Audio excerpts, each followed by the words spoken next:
Evangelho, quarta-feira da 17ª semana do Tempo Comum.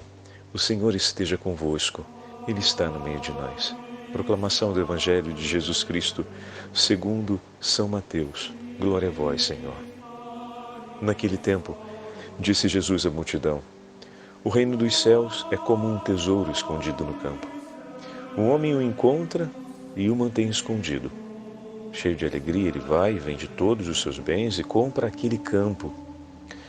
O reino dos céus também é como um comprador que procura pérolas preciosas. Quando encontra uma pérola de grande valor, ele vai, vende todos os seus bens e compra aquela pérola. Palavra da salvação. Glória a vós, Senhor. Quarta-feira da 17ª semana do Tempo Comum, em nome do Pai, do Filho e do Espírito Santo. Amém. Queridos irmãos e irmãs, com grande alegria, a Santa Liturgia hoje nos dá a oportunidade de retomarmos a meditação sobre as parábolas do Reino dos Céus, do 13º capítulo do Evangelho de São Mateus.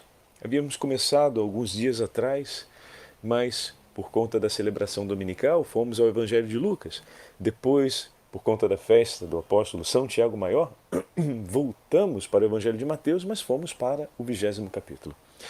Ontem, por ocasião da memória de São Joaquim Santana, e tivemos a chance de poder rezar pelos nossos avós já falecidos e pedir também a saúde e a paz no coração pelos nossos avós que estão conosco e realizarmos também um ato de gratidão num beijo e num abraço a cada um deles, mas sobretudo de joelhos por terra ou na Santa Missa ou na oração pessoal. Obrigado, Senhor, por colocar o meu avô à frente da minha família, a minha avó à frente da minha família. Obrigado, Senhor, pelo testemunho de caridade que através dele ecoa na nossa história. Eu te agradeço, Senhor. Ou então, talvez a experiência com os avós tenha sido uma experiência distante, um pouco mais limitada, poder dizer: Senhor, completa o que falta ao coração do meu avô, ao coração da minha avó, para que eles estejam em paz. Completa, Senhor, o que falta para que a caridade possa triunfar no coração deles. Se nesse momento da vida se torna mais difícil isso, Senhor, que a sua misericórdia os socorra, para que eles possam permanecer em Ti até a eternidade. Então, é importante sabermos pedir segundo a necessidade de cada pessoa, né? Então, pedimos para o Senhor revigorar, pedimos para o Senhor completar em muitos momentos, né? Talvez o outro não tenha uma vida tão entregue à prática do Evangelho, mas nós sentimos a clara necessidade de que isso aconteça sobre ele. Aí é aquele momento que o nosso coração silencia, porque nos damos conta que as palavras não são ouvidas, que os exemplos não são seguidos. E aí, às vezes, até mesmo para fazer ou propor uma correção ou uma orientação, pode se tornar ou pode se abrir um grande conflito. Então, aquele é o momento em que, quando as palavras e os exemplos não servem mais, é urgente que o coração silencie, mas não se silencie para se tornar indiferente ao outro ou para dizer dane-se você e que você se exploda. Mas ele silencia no recolhimento com o Senhor, dizendo: Senhor, perdoa-lhe. Senhor, passa à frente. Senhor, protege. Senhor, não olhe para mais esse pecado. Senhor, tem de misericórdia. E ali, naquele silêncio do coração, que parece um silêncio de derrota, porque a verdade não foi ouvida, porque o testemunho não foi acolhido, parece uma grande derrota. Mas, aos olhos dos homens, não se esqueça que já diante de Pilatos o Senhor silenciou. Por quê? Ou melhor, já diante dos sumos sacerdotes o Senhor silenciou, e João vai marcar esse silêncio diante de Pilatos. Por quê? Porque aqueles que tinham se levantado contra ele não estavam dispostos a ouvir e acolher a verdade e nem estavam dispostos a realizar o bem e a justiça. Então o Senhor silencia Mas não é um silêncio como muitas vezes é o nosso, aquele silêncio do então vai se lascar, ou então aquele silêncio do ah é? Se é assim, eu quero mais é que tudo siga e vocês se arrebentem, para ver se vocês aprendem o que é bom para a tosse. Ou aquele silêncio do rancor, né? Que não chega a falar essas coisas, mas que coloca uma suspensão como um muro de concreto para realizar um ato de caridade, de bem-querer pelo outro, e se força na direção da indiferença e da frieza, como se fosse uma grande segurança para a gente se preservar de uma dor a mais. Na verdade, o silêncio de nosso Senhor, nós vamos entendê-lo na cruz. Quando, crucificado em meio às dores, os seus lábios agora se abrem para dizer: Pai, perdoai-lhes, eles não sabem o que fazem. O silêncio de Jesus era o início dessa oração que prorrompe no alto da cruz como a oração da nossa salvação. Pai, perdoai-lhes, não sabe o que fazem. A maior e a mais importante oração de toda a Sagrada Escritura nasceu depois de um grande silêncio diante dos corações que não mais estavam dispostos a ouvir e acolher a verdade, não mais estavam dispostos a reconhecer o bem e a justiça e praticá-lo, e haviam abandonado qualquer vínculo com a caridade. Naquele momento, o Senhor silencia, mas não silencia para amaldiçoá-los. Não silencia para se perder no rancor. Não se silencia para construir um muro de frieza.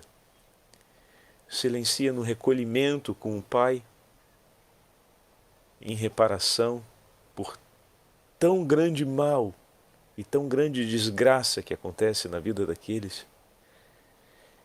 Ele que conhece profundamente o amor que o Pai sente por cada um deles, porque Ele é o próprio Filho de Deus. Ele que é Deus, com Deus, verdadeiro Deus e verdadeiro homem. Ele que conhece a profundidade do amor e o sente por cada um deles, se fecha no silêncio da intimidade do Pai para suplicar por eles. Quando os ouvidos se fecham, se abre e se dilata o coração.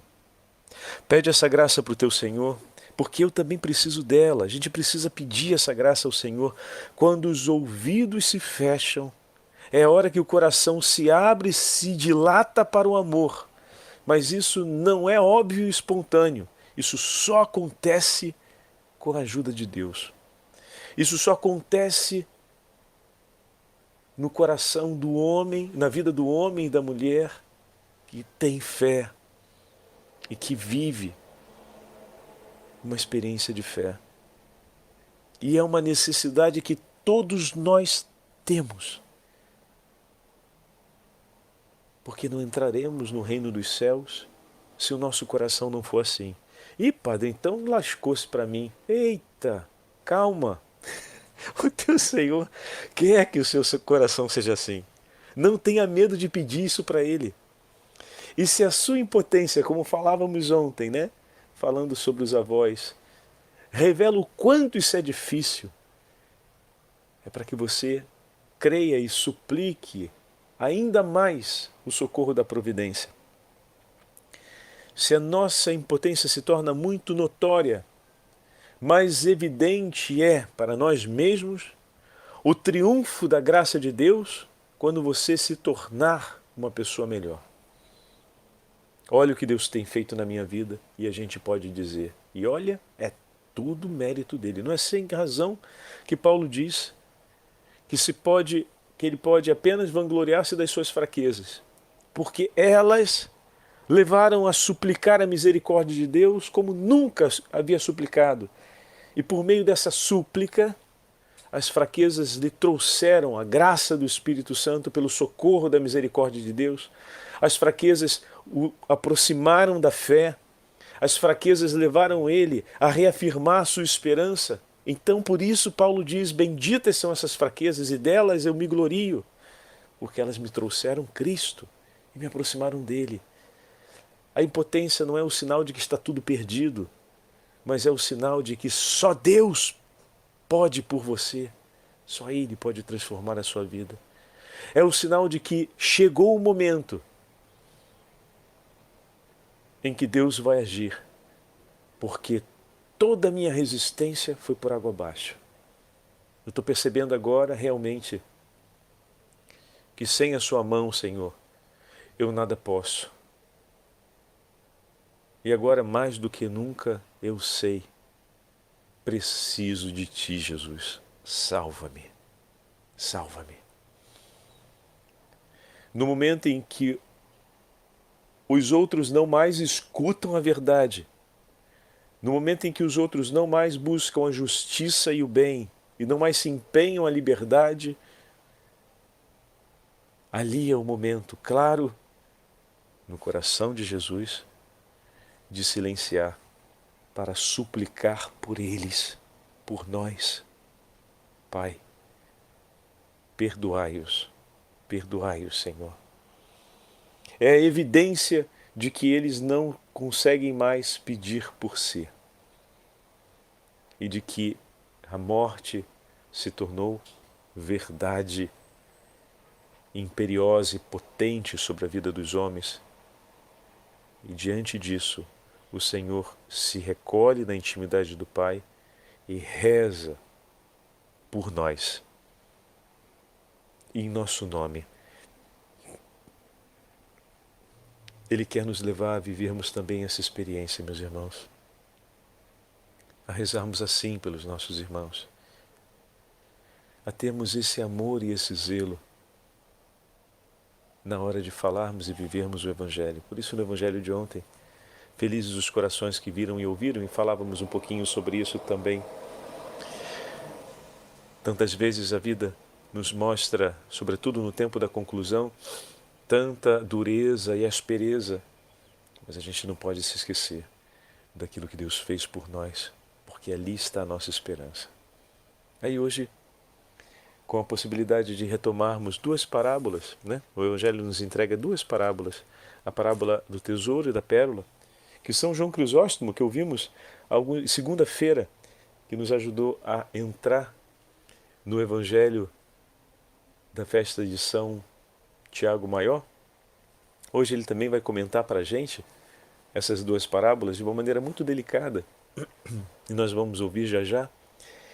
Essas duas parábolas nos falam a respeito do reino dos céus, mas nos mostra também algo muito importante.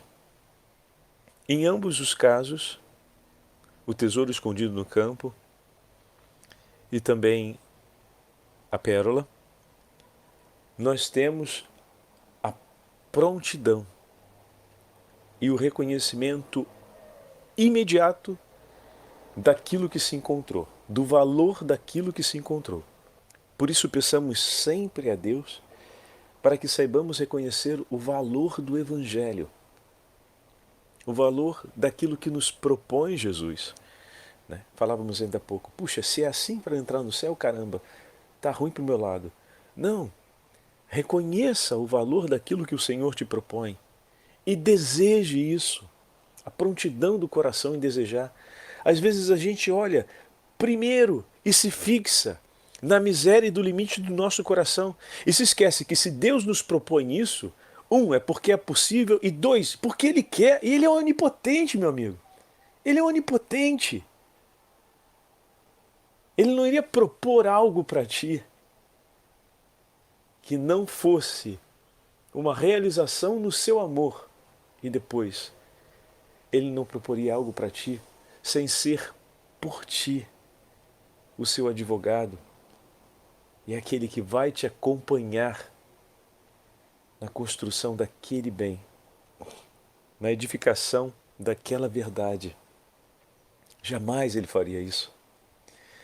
Só que os nossos olhos se fixam rapidamente para a nossa limitação, ao invés de olhar para quem nos fala, para o que nos diz e para a disposição que Ele tem por nós.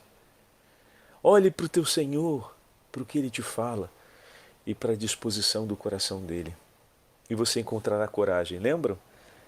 São João Crisóstomo, quando no comentário dizia: o cálice que eu vou beber, ele com muita delicadeza falava exatamente disso. Quando Jesus coloca: podeis beber o cálice que eu vou beber, falando a Tiago e João, São João Crisóstomo recorta aquele que eu vou beber e diz: Jesus se coloca junto. Se ele falasse: podeis oferecer a sua vida em sacrifício e suportar os tormentos violentos na hora da morte, então ele chama isso de cálice, que ele prepara e entrega, mas não entrega sem antes beber. Aquele que nos propõe passa à nossa frente naquilo que nos propõe. Por nós. Passa à nossa frente por nós. É ali que temos que olhar por primeiro, entende?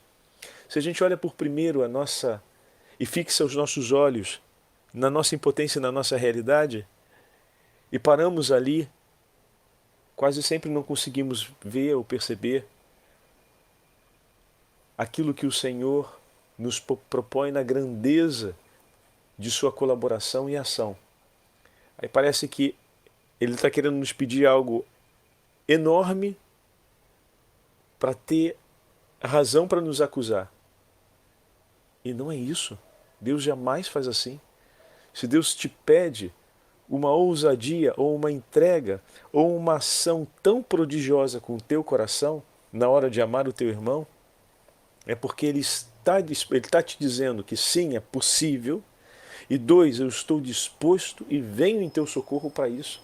É essa a realidade que a gente precisa fixar os olhos, é nessa realidade. Reconhecer a outra realidade, ou seja, a minha insuficiência, as minhas limitações, a minha impotência, porque um pedido de tamanha grandeza faz no homem que tem o mínimo de inteligência e bom senso reconhecer a sua condição, mas os olhos devem ser fixados não na condição limitada que temos, mas em quem nos diz o que diz e a disposição do seu coração por nós. Assim teremos a prontidão que tiveram os 2 personagens da parábola de hoje ao reconhecer a presença do tesouro e imediatamente tomarem uma atitude. Um foi, vendeu o campo com alegria e foi depois tomar posse do tesouro que estava naquele campo. Ele foi, vendeu as coisas, comprou o campo e lá estava o tesouro. E o outro é como negociante que sempre buscava. E aqui tem a imagem dos 2 personagens, agora a distinção entre os 2 personagens. Um se dá conta, poderemos dizer que encontra por acaso, e se empenha imediatamente porque reconhece o que há em comum entre eles, ambos reconhece o valor daquele tesouro, mas o encontrou por acaso. Mas imediatamente se empenha de uma maneira inteligente a não perder o dom tão precioso que encontrou e a poder tomar posse dele. Enquanto o outro já era um negociante que buscava pérolas preciosas, já tinha o feeling, a sensibilidade, já estava na procura, até que finalmente encontra aquela que é a pérola mais preciosa de todas. E o que ele tem em comum com o outro, reconhece imediatamente a importância e o valor. Ali então, ele não pensa 2 vezes. A minha vida inteira eu busquei isso. Tudo mais da minha vida até agora foi para chegar até aqui e para ter esse tesouro.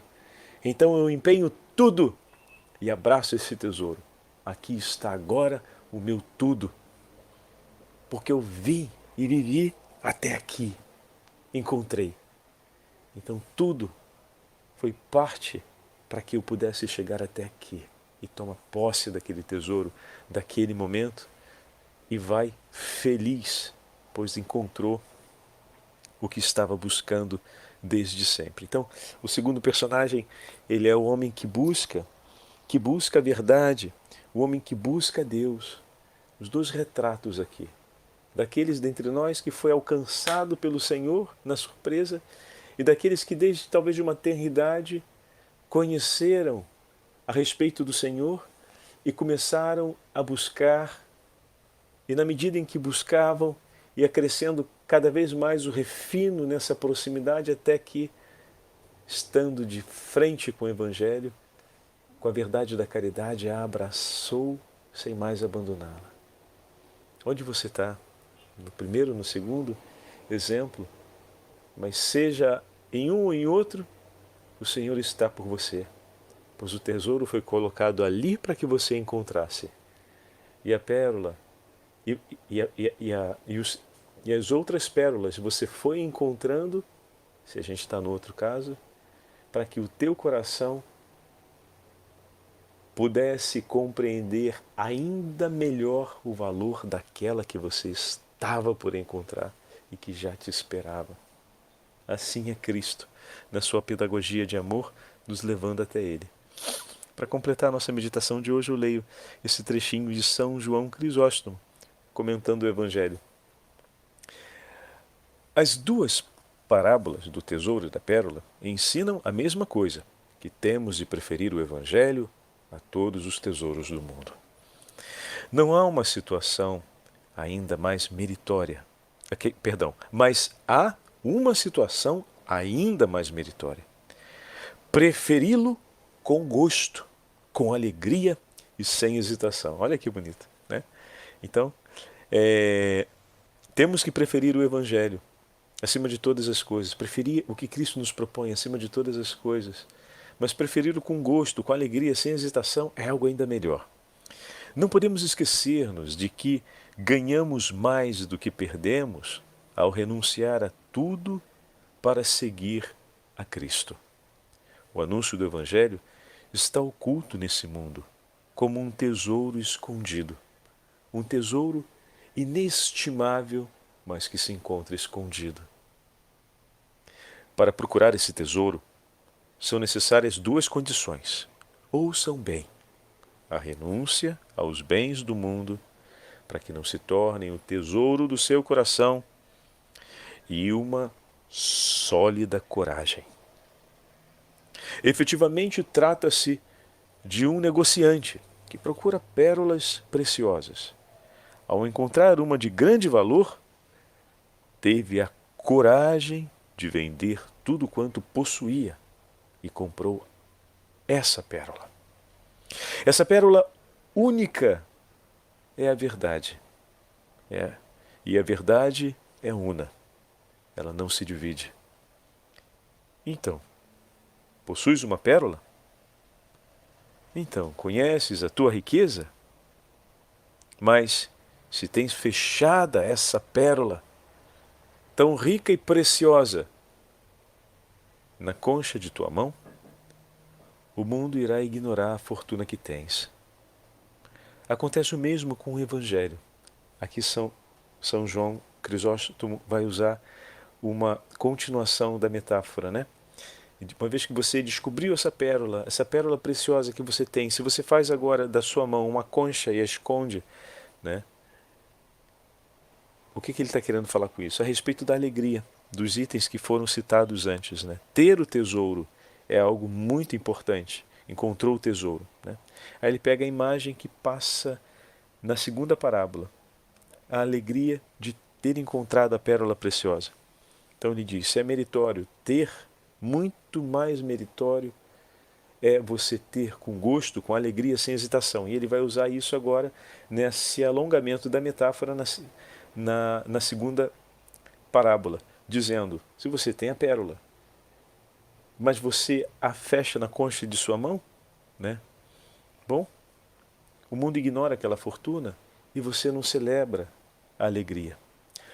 Continuando agora. Acontece o mesmo com o Evangelho. Se o abraças com fé e o tens fechado no coração, que tesouro você encontrou! Mas só tu o conhecerás. Os não crentes, que ignoram a sua natureza e o seu valor desse tesouro, não fazem ideia da incomparável riqueza que tu possuis.